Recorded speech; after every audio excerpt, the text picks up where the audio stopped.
Well, thank you so much for joining us tonight with House Hunting and Hacking, where we're unlocking the power of real estate together.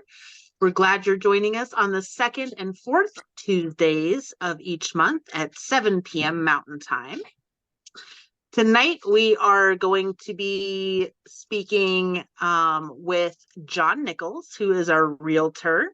We also have on our admin team Jen Henderson, who is our loan advisor, and I am Amber Zamudio, an insurance specialist. Tonight, we will be discussing a continuing topic from last week, and it is going to be John's going to be talking about the impact of realtor commission changes on your home buying and selling experience. It is a lot of really good information, and there are a lot of changes that are going on with this. So it's exciting to have John talking with us, and I'll let John take it from here. Well, I think Genevieve is going to ask me some questions, but I wanted to recap what we talked about 2 weeks ago. The main thing to keep in mind with what's happening is there was a lawsuit against the National Association of Realtors and a few other big broker firms. And basically what was decided, among many things, including a monetary settlement, is that starting at a certain point, there can no longer be an advertisement of how buyer brokers are compensated. As it is right now, the realtors have what's called the MLS, Multiple Listing Service. I like to refer to it as the realtor database. And I can go on there at any time, and there's a section that tells me what the co-op commission is. And so if I have a buyer that says, I would like to look at 5 homes, I can book all those, and then I can know what that commission is. The way that buyer brokers have been compensated for quite a few decades. I don't know exactly how long this has been going on. I've been in the industry as a realtor for 6 years, and I've been buying real estate since 1997. But basically, for quite a long time, if I'm working with the seller, I'm going to ask the seller, how much commission do you want to pay? And that is completely negotiable. It always has been. There's kind of that myth out there that it's 6% and that's fixed, and that's just wrong. So generally speaking, the seller and the listing agent representing the seller will talk about what commission do you want to pay. And that number could be 4%, 5%, 6%, lower, never any higher than 6%. And then the listing agent is going to say, okay, in my opinion, we should be setting aside some of that commission. I don't want to take it all as the listing agent. We want to set aside some of that commission because we want qualified buyers with qualified representation to come through, look at your property, to help with the inspection process and all the things that are necessary, all the dates that are important to keep track of it. So generally speaking, at least in this framework we're in right now, it might be half and half. So let's say that the seller agreed to 5%, then 2.5% will go to the listing agent, and then you get all the benefits of what the listing agent does, and then 2.5% goes to the buyer's agent. So that 2.5% or whatever that is on the MLF, and any realtor at any time can see that. Any realtor at any time can work with buyers right now without having to have them sign a contract. And every brokerage is a little different. I've been fortunate where I don't have brokers telling me, you can't work with buyers until you sign the contract. I feel like I don't need to lock people in. So, Jose, did somebody have a question? Can you guys still hear me? Yeah, I don't see any questions though. It looked like, I'm sorry, it looked like my screen popped off. I'm driving in kind of a dead zone. So I've always kind of felt like I don't want to force my buyer to do that right away. If I can go out, show some properties and add value, then eventually it just becomes automatic. Like, we like you, John. You've helped us find something. You're going to help us write a contract. We want to move forward with you. And if I move forward with them and I write a contract and we close, then I get that commission that was advertised in the MLS. The problem with the lawsuit or the accusations is that buyer's agents were intentionally looking ahead of time and only sending buyers properties that had a certain rate. So anyway, all of that is changing, and it was going to be July 1st. Now it's August 17th. And after that point, two things are going to change. One is that the seller can still offer the buyer commission, the buyer's agent commission, but it'll have to be done in the form of a seller credit, and that will no longer be advertised. But the agent of the buyer can still call up the different agents of the sellers and ask them, has your seller agreed to set aside some money of the buyer? The second main thing that's going to happen after August 17th is that in order for a buyer's agent to physically or virtually show a property to a buyer, there's going to need to be a contract right away. But that contract can be a temporary contract, which leads into a permanent contract.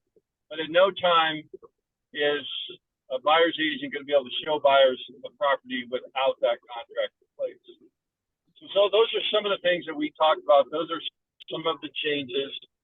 So let's jump in. Genevieve, what were some of the questions you were going to ask me? Sorry, I have it on my phone. Let me pull it back up.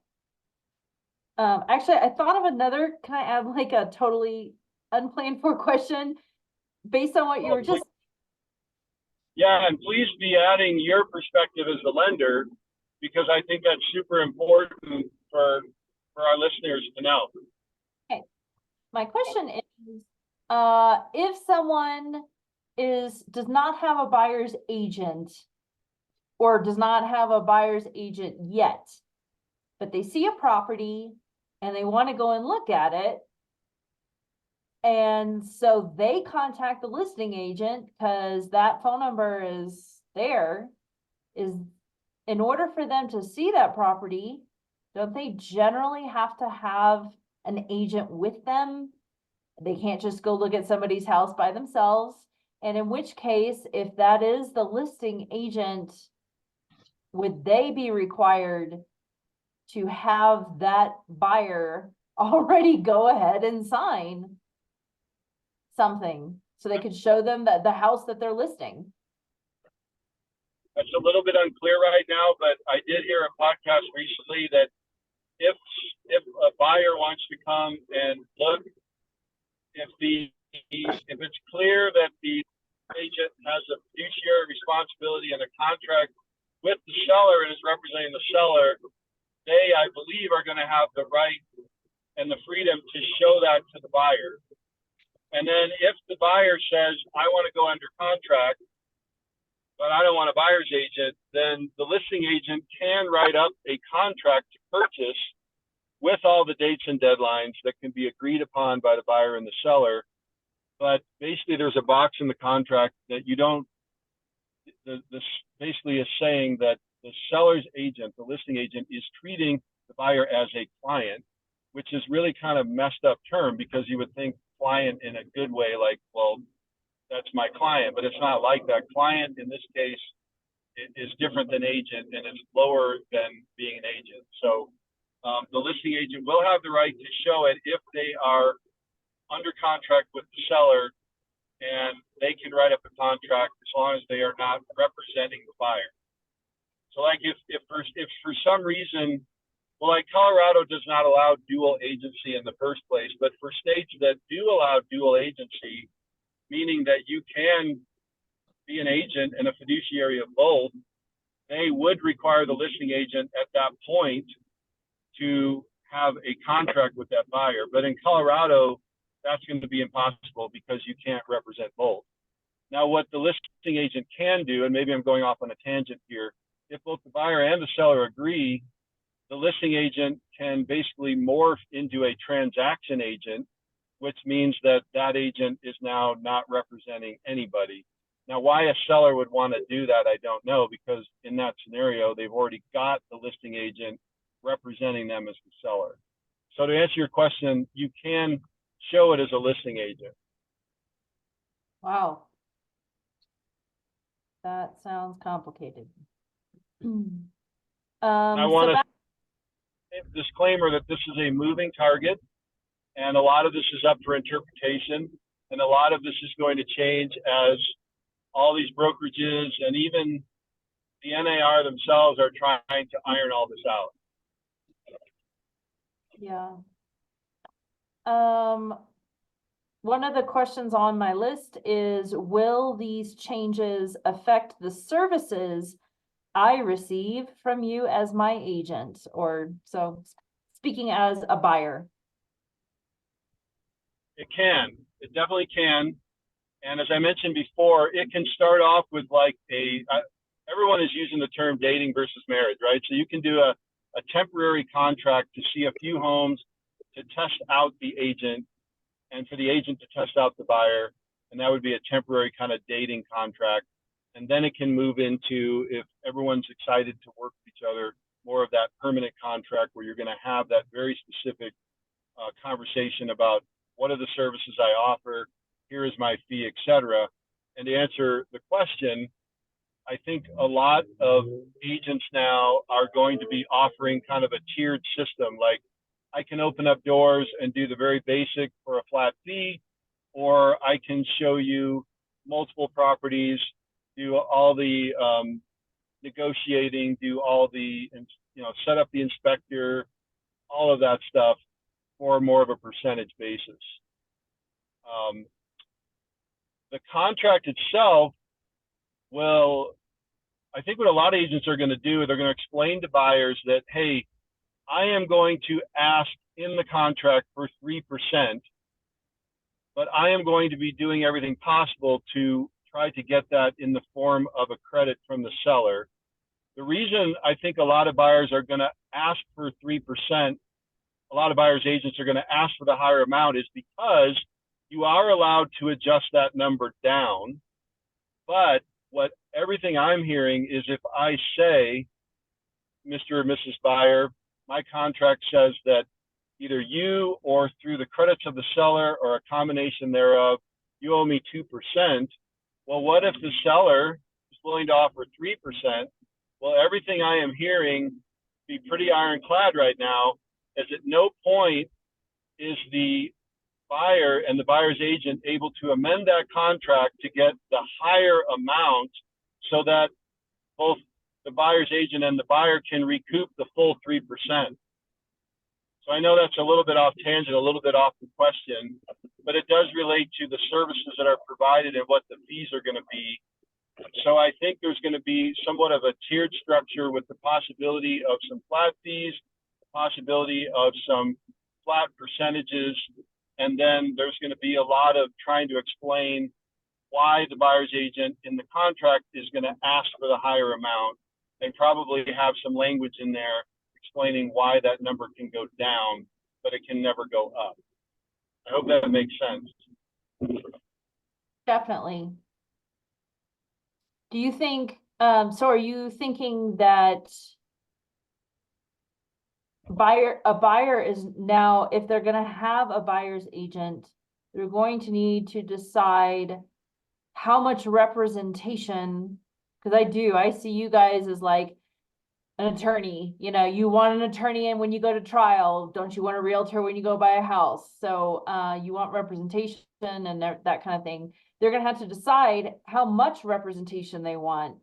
Like, do they want to be like in the legal world, do they want to be replying to these motions on their own and that attorney simply gave the opening statement? And so in the realtor world, does that mean that you guys are reviewing, they're gonna have to decide whether or not they want you guys to help review the inspection and come up with the inspection objections and, you know, continue to negotiate throughout the process? Or did they really just want you to show them the house initially because they couldn't go and do that by themselves? I think it will definitely depend on the buyer. There's going to be some buyers that they've been doing it for a while. They're very savvy.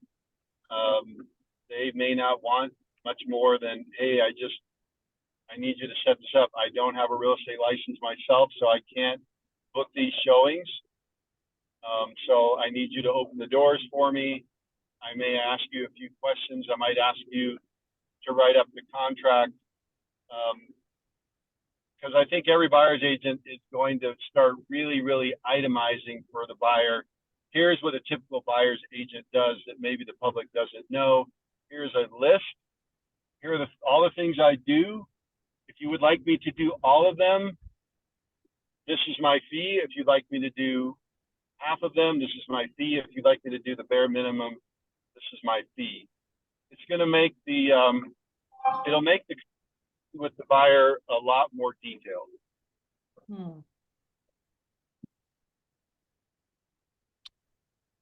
Does anybody else have any questions before I move on to my next one?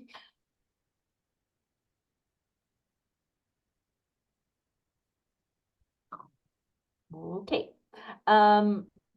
So how do you think these changes will impact the negotiation process?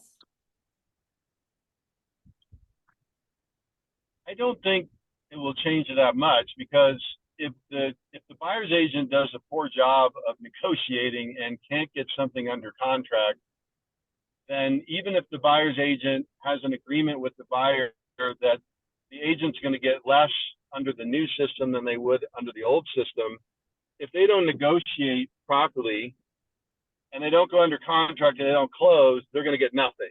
So I still feel like there's going to be a lot of skin in the game and a lot of motivation for buyer's agents to continue to do a good job. I do wonder for those seasoned buyers if, you know, they're going to gravitate more to, like, I know the Redfin model allows a buyer to walk in without an agent. They must sign an agreement. I'm sure Redfin has an agreement with the seller allowing that to happen. But I think what you're going to see is there's going to be more of these type of entities out there that are going to cater to the buyer that just doesn't need a lot from a buyer's agent. I think, Genevieve, you and I have talked a lot, because we worked a lot, and, you know, we worked a lot with first-time home buyers, and they don't know what they don't know. I mean, I know a lot about real estate now, but in 1995, before we bought our first home, I knew absolutely nothing. And even fast forward to 2012, when we bought our second home, even though I was a homeowner, I didn't know anything.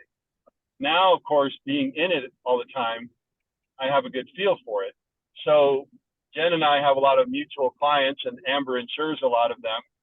And, you know, we are holding their hand through the process, as we should, to educate them on the insurance aspect, the lending aspect, the initial negotiation. So there is a lot to it. And what's really going to be tricky about all this is they are the people that need the most help. They are the people that the buyer's agent is going to really earn their money for, but they are the ones that may not be able to afford the buyer's agent fee. And I know in the lending world, Jen, you can speak to this to a little bit. I know when it comes to like VA loans and FHA loans, there's certainly a little bit of a push to try to figure out a way that, you know, buyer's agents can negotiate and maybe increase the amount that they borrow over and above the cost of the home and everything, so that they. Yeah. Do you feel like with these AI technologies that could give people a false sense of education when it comes to doing these things on their own?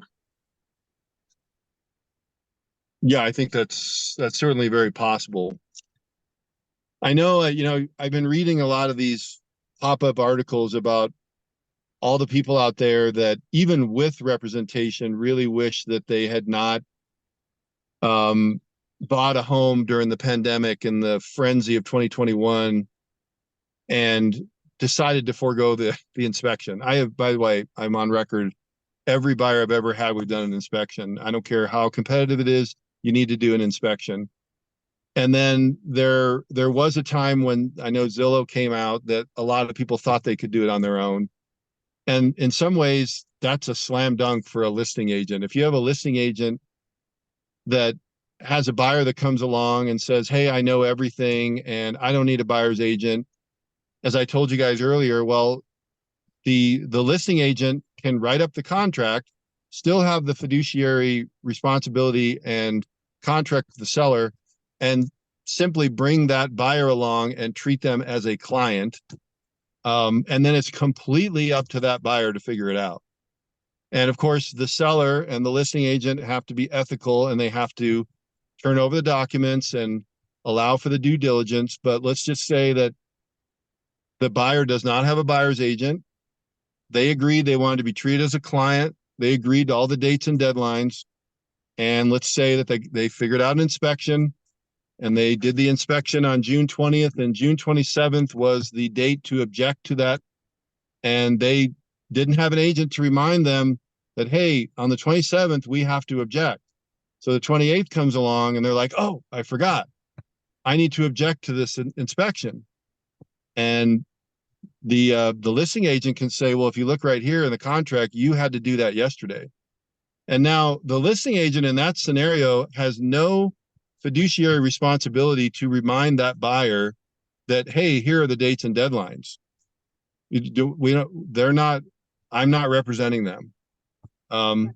Now we hope that the listing agent and the seller are smart enough to say, we should probably be reminding them because we do want to sell the home and we do want to get through this inspection phase. But if that buyer who is not represented misses that deadline and says, oh, well, okay, you're not allowing me to object. I want to back out and get my earnest money.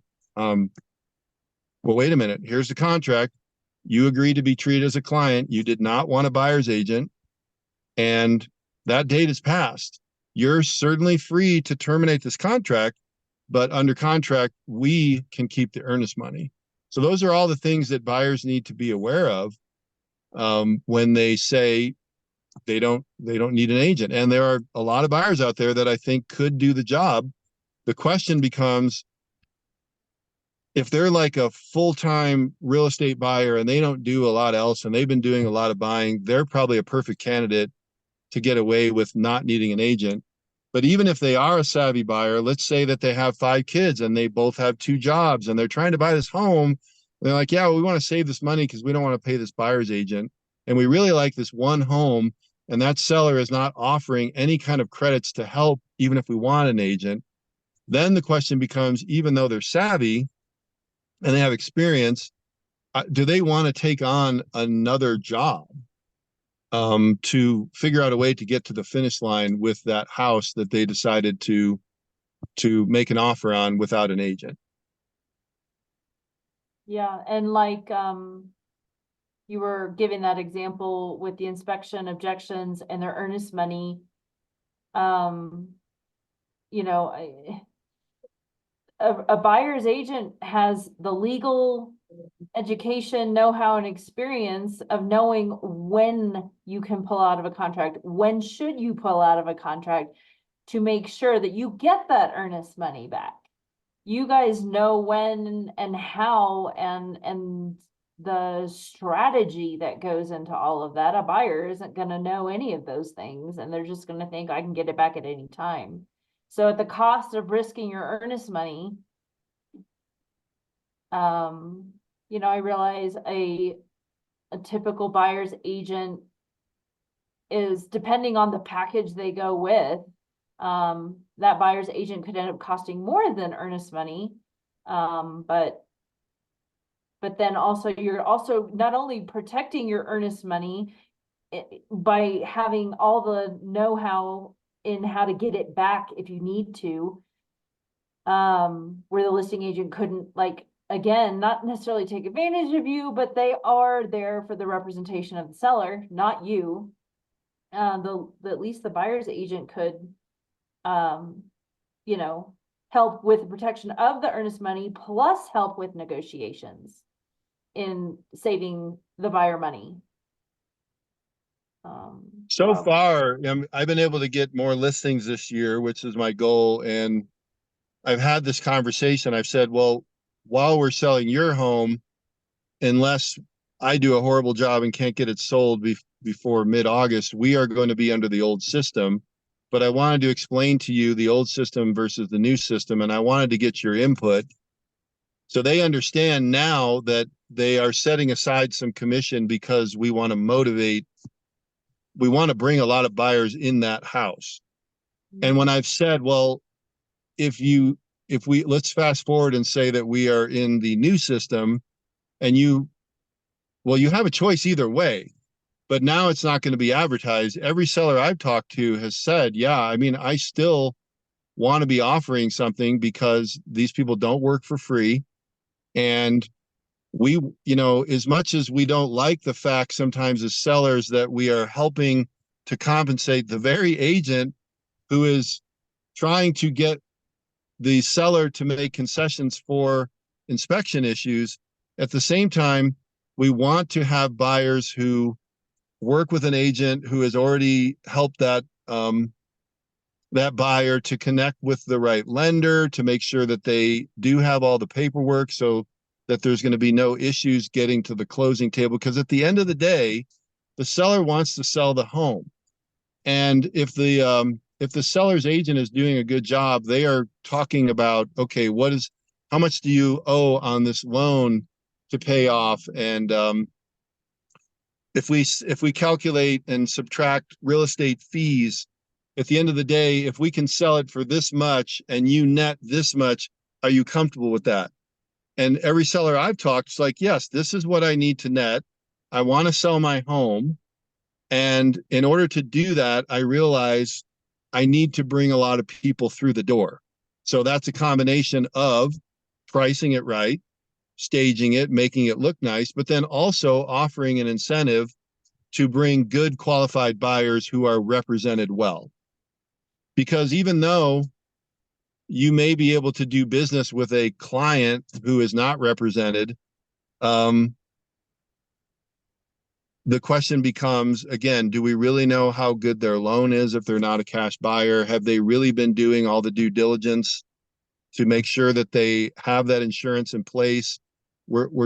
I am constantly, when I'm a listing agent, I'm constantly interacting with the buyer's agent to make sure that all of these things have been taken care of, because we all want to get to the closing table. And as a buyer's agent, I'm always reaching out to the listing agent if they're not reaching out to me saying, have you taken care of all this? Because everyone wants to close on the house. The buyer wants to buy it and the seller wants to sell it. And in most cases, you want to have qualified representation on both sides to do that. Hey, John, quick question here. It's Jose. Do you think the sellers who will really be more incentivized towards offering, a percentage towards the buyers or something decent enough to ensure the transaction goes through smoothly? Do you think those will be the ones who are not only selling but buying at the same time, as to not open themselves up to a precarious situation where they've purchased but they haven't been able to sell the original home, and they're opening themselves up to not having the funds to close on what they're currently buying in addition to what they're selling? Because in this scenario, they're trying to get the funds from their sale to fund their new purchase. So essentially, let's say they're upgrading, right? I'm just thinking of scenarios of like who you could potentially target as a buyer who would have a lot of incentive to ensure that the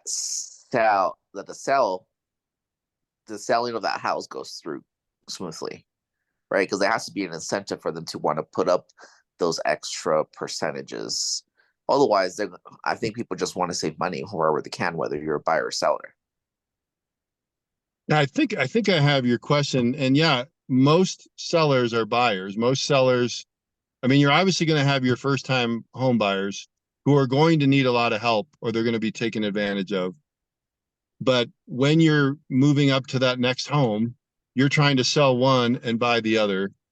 So you realize that I can't really buy my next home if I don't sell this one. And so I think that seller is going to be more motivated to say, yeah, I want to help. Maybe I'm not going to offer 3%, but I want to offer something significant because we want to get this home sold. And they're usually using the same agent to list the home, and then that agent is helping them to buy that, because it makes it a whole lot easier if one agent is helping to coordinate all that versus, oh, I have one agent that's selling my home and now I have another agent that's helping me buy it. Because when you're doing that sell and buy, there's just so many things that one person really needs to keep track of, because you've got, as the listing agent of that home, you have all of these things in your head trying to get that home sold, and you're constantly aware of the seller's situation as you're trying to get them in the right spot. So I do feel like, I think if I understand your question correctly, I feel like a lot of sellers are going to be buyers. So those sellers are going to be motivated to sell their home and are going to want to offer something to qualified buyers agents. Also, because they are now on the other end of it with that same person, that same agent, they are realizing all the work that that agent is doing to help them buy a home. And they certainly would love to see that the home that they buy, that seller is willing to offer something to the person that's putting in all the work to help them get that upgraded new home. Did I kind of address your question, Jose? Yes, you did. Yeah. I was just trying to kind of draw a real world example of, where people would be incentivized to actually spend those percentages, right? Giving them up. If there is an incentive for things not to fall apart on both ends, that's kind of the scenario where I was thinking, where you'll be in a position where you understand the process more intimately, and it would be really on the seller side if they're sellers and buyers at the same time.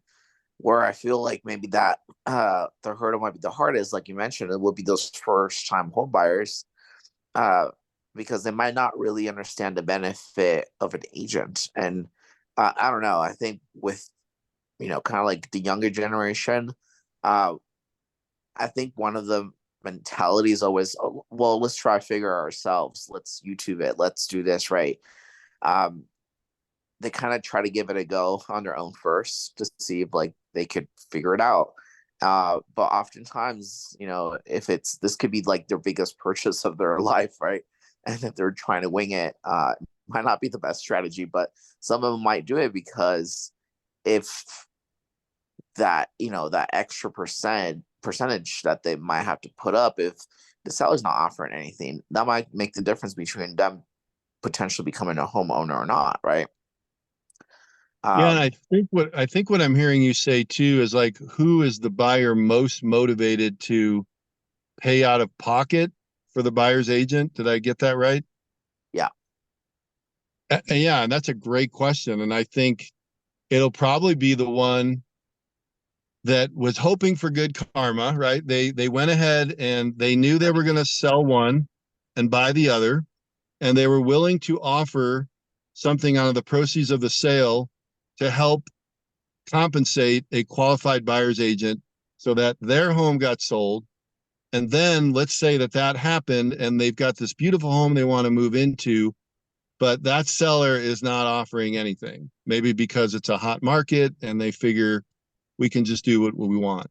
Well, at that point, that person that was a seller is now a buyer. They now have the proceeds from the sale of their home, and they have a little bit extra and they really want that other home.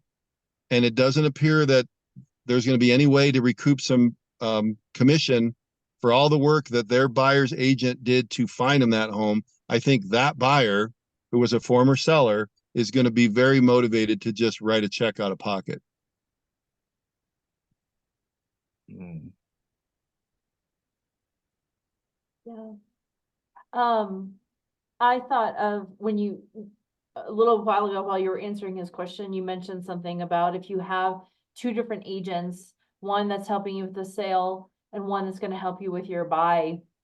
I have seen, being a lender on transactions, I recently was helping a buyer who went under contract on something, and the listing agent we were working with, he apparently was not helping them with their buy. Their buy was actually in a different state. I guess he wasn't licensed to help them in that state. So he was clueless about what was going on for their future. And so it was literally like the worst client I've ever had, who didn't understand deadlines and contracts. And so we were constantly having to ask that listing agent for extensions on the earnest money. It's like the first thing you do, and they still couldn't even get that right. And we kept asking, and he kept granting extensions on earnest money. 3 weeks in, still granting extensions on the earnest money. And I couldn't believe it. Like, and lo and behold, we get down to, further into the contract, closer to the closing time frame. And he suddenly finds out that his sellers are contingent on something else. And then he's like, crapping his pants, like, because he didn't ask them, or they didn't, and sometimes, as a seller or whatever, if you don't understand, the importance of telling your agent that, but like, yeah, then suddenly he was in a world of trouble for having granted so many of these extensions for very confused borrower. But yeah, that's the importance of like making sure that your realtor, if you can, make it the same person, because when there's miscommunication or misunderstandings about two different things that you're trying to coordinate that are that important, I'm fairly certain, because that did not close, shocker, that they fell out on their contingent property they were going to be buying. So Wow. that was a very, very stressful transaction. But yeah, the importance of trying to use the same realtor. So, On a personal note, I don't think I've ever closed on time. It's always been delayed. And the longest delay that I had closing was 2 months, and actually it put me where I didn't have anywhere to go. So I had to put all my stuff in storage, and I was just kind of like going from one Airbnb to the next. It was so bad. But yeah, definitely learned how to improve on that. But that was kind of the worst case scenario. wow. Well, It Jose, gets expensive. yeah. Yeah, I mean, it's stressful when, 5 o'clock hits and we're like, did we close today? Say today, and they're like, nope. So you have to book something last minute that same day. Thankfully, when it was a Friday, I could book out until like Monday. But it was just like, it got annoying. I mean, think of doing that like every day for 2 months. Yeah, it was a wild ride, but I got through it. And that's where, a buyer's agent can really help, like just to say, hey, we need to do a post-closing occupancy agreement, try to negotiate that so that whether you're representing the seller or the buyer, if you're doing that right, depending on the buyer or the seller situation, you're not having the person you're representing moving twice. And then I think so many of those delays are because the agents are not they're not predicting things ahead of time. They're waiting to the last minute on the day of the deadline. Like Genevieve knows this, like there's something called the loan termination deadline, and that's usually the last time that a buyer can terminate a contract and get their earnest money back. And that's a big date. And that's something that's written in the contract. That's something I explain to the buyers. And 3 to 4 days before that, I'm reaching out to Genevieve or whoever the lender is and saying, where are we on this? Are we going to be clear to close on this date? And we need to know this, because if this date expires, that means the earnest money goes hard, and that is a scary thing. So if I know 2 to 3 days before the loan termination deadline that it doesn't appear as though that loan is going to be ready by that time that we have what's called clear to close, then I am reaching out to, if I'm representing the buyer, I'm reaching out to the listing agent. I'm saying, look, for whatever reason, underwriting has been delayed, or there's a few things here. Can we please do an amendment to extend that date? And in most cases, when you communicate that ahead of time and give people enough notice, and in many cases, I will actually have the agent of the seller talk to Genevieve, and Genevieve can explain directly to that agent why we are asking for an extension. So that way everyone's not freaking out that, oh, they don't even have the loan and we should just terminate so we can get back on the market as soon as possible. If people are communicating that in a calm way a few days ahead of time, it certainly works a lot better than an agent that like forgets it or on the day of the loan termination deadline decides to reach out to the lender and the lender says, oh, well, I'm sorry to tell you, but we're not ready to go. We're going to need an extension. And then on that day, the agent of the buyer is trying to scramble. So I think so many of these scenarios, Jose, is just a matter of people knowing their dates. That's really important. And, you know, predicting what might be happening and getting ready for that plan B well in advance. And then Yeah, part of my job I as a agree. listing or as a buyer's agent is to make sure that I am suggesting that buyers work with competent lenders. Now, I can't force them, but sometimes people want to just get the lowest rate, and that's completely on them. But one of the reasons why I suggest people work with Genevieve is because she is very on top of those dates. And there are a lot of lenders out there that they are not, and they don't communicate well. And before you know it, you're in a position where you need to decide and like scramble to tell your buyer, like, we're either going to need to terminate right now so you can get your earnest money back, or the lender can't really tell me if you're going to get this loan. So what do you want to do? Do you want to try to risk it? And maybe you'll get the loan, but once this deadline passes, if you don't get the loan and you can't close, then you are going to lose your earnest money. That is an incredibly stressful situation that a good agent is going to try to keep their buyer or seller out of. And just to kind of add to that, whole situation is, you know, up to now, we've been kind of experiencing the best case scenario where both sellers and buyers are represented, right? And even then, under those circumstances, things still slip, things still go wrong, nothing's ideal. And now we're actually walking into a scenario where that level of representation is going to wither away, potentially. And it just opens up for a lot of these more, unfortunate circumstances to happen more frequently, more often, and it's going to add exposure on both ends unless there is more vigilance and due diligence from, I don't know, from whichever party might have the more experience. And I'm not sure who's going to be providing real estate advice, right? Like, is it going to be some of the loan officers that might have to step in and like actually provide some of their expertise just based on what they know adjacently? And I don't know. I'm just kind of thinking, up to now, it has been the best case scenario, and now we're going to be exposed to more risks. That's Yeah, a the really other good thing I point, think Jose. that's a I'm sorry, great Don. point. No, I was gonna, thank you. sorry. I was just gonna say, in addition to like asking the realtor, about their or the loan officer about their resources, you have to think too about the resources there that come into play when it comes to the inspection, the sewer line scoping, all of those things. I mean, you could get a real Joe Schmo in there who knows nothing about an inspection, and it could go a lot of different ways when you have a crummy inspector. Or you get an inspection and you're seeing 75 line items and you think that all of these items are going to be fixed or something, and you don't have the negotiation skills, or you don't have the realistic expectation of what is actually going to be or what should be looked at or fixed, what major items are, or things like that. When you're going through an inspection, to have a realtor on your side when you're going through the inspection part is so huge.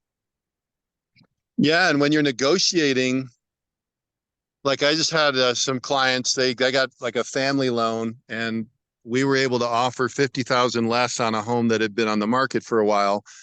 But for offering that, we needed to put some language in there to make the seller feel a little better. So we basically, in the additional provisions section, put language in there to say that we will not object to anything unless it's $1,000 or more.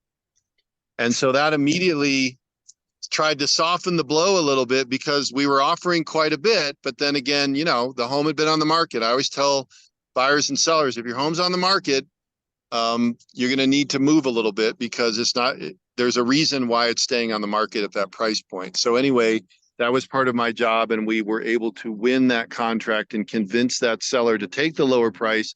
I think in part because we had specific language in there to let them know, yes, we are still going to inspect, but we are only going to object to big ticket items. And that's one of those little things that buyers agents can do to try to get you to lock in and win that contract. So at least that seller could say, all right, it kind of sucks that I'm going to have to take this much less, but I know that we're probably getting to the closing table, and they are not going to nickel and dime me with, you know, replacing outlets that don't have GFI or random stuff that does not add up to $1,000. And it had to be, each item had to be $1,000 or more. And I went to my buyers and I said, look, you can't have everything. We're offering 50,000 less. I think we can get this seller to accept this offer, but I think you're going to need to throw a little bit of a carrot on the stick. Are you willing to allow me to put this language in the contract to make that seller feel better about the inspection phase? And they're like, yep, I think it's worth it. And it ended up working out pretty well. I love that tactic. I think it shows really how you can work together to try to reach an endpoint successfully, and there's trade-offs to be made on both sides. It's never going to be a win-win scenario, but you try to calibrate accordingly. Really well put. I think agents are peacemakers. I think we get into a lot of different. I was kind of a peacemaker when I helped Genevieve. We had a crazy seller of her home up in Bailey, and that was pretty contentious, wasn't it, Genevieve? I'm literally thinking There about, was a lot of phone calls like, well, okay, I know what he's doing. And I had to just tell Genevieve, I said, as much as this sucks, one thing you have to understand is the seller does not have to do anything.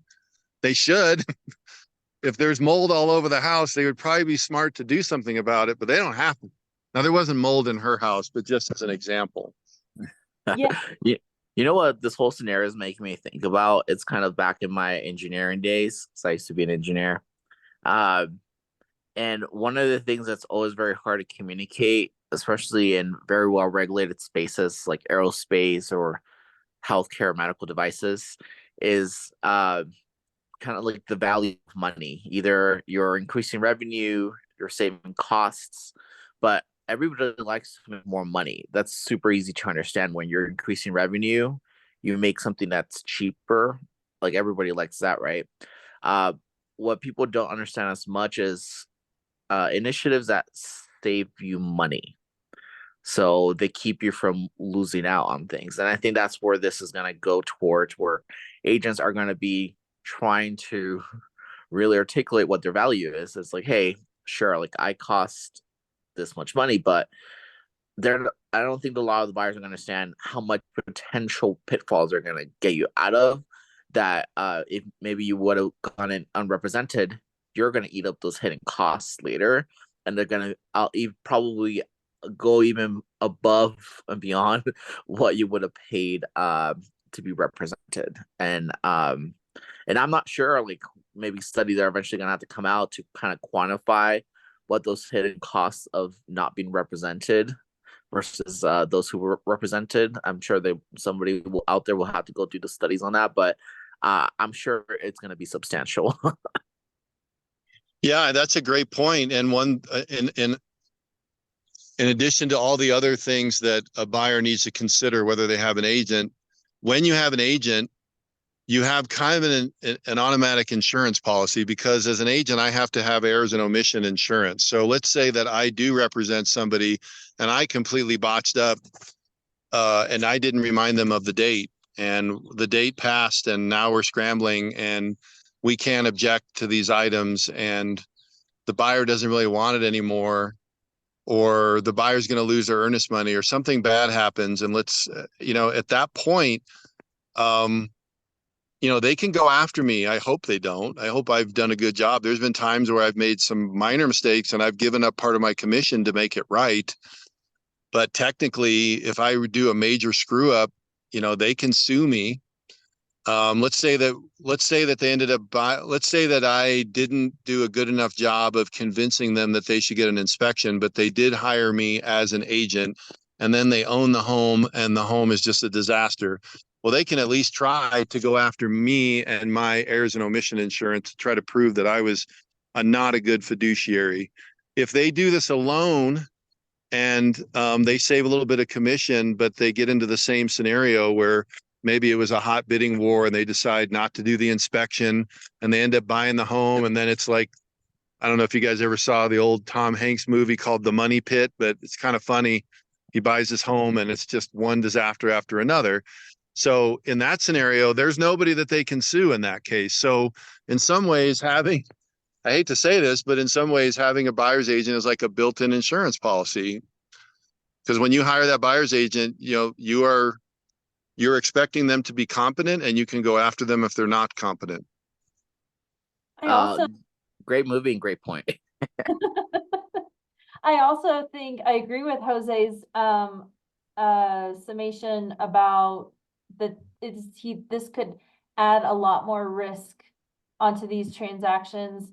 And I definitely agree with that. Like the vetting that John was talking about that a buyer's agent does to make sure that their buyer has their lending figured out, as best that you can initially with a lender.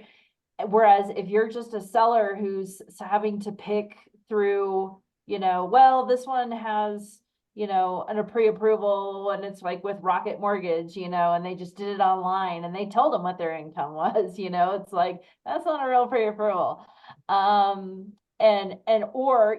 you just have to go with the safer option and take less money and just go with the cash buyer, so to make sure that you can close so that you don't end up taking a risk by trying to choose between someone who has an FHA loan or a conventional loan, or how much are they putting down and who is the lender, all that kind of thing. In which case, so you're going to lose out on money by going with a cash buyer. Whereas if you would have just paid for a buyer's agent, you could get more with a seller's credit situation. But also, yes, thinking about my own transaction, John, where we had that issue where I remember we were brainstorming and you were coming up with these ideas now that we had kind of gotten a feel for who we were dealing with. The listing agent was the seller, and we had to figure out how to work with him to get what we wanted. And then you were like, well, maybe we should go ahead and give him the heads up that maybe we might need to later next week move a deadline so that he didn't have this initial reaction of just always just like, no, so let him like roll over that. So having those kind of ideas of that's part of being a negotiator, knowing that you need to give someone a heads up.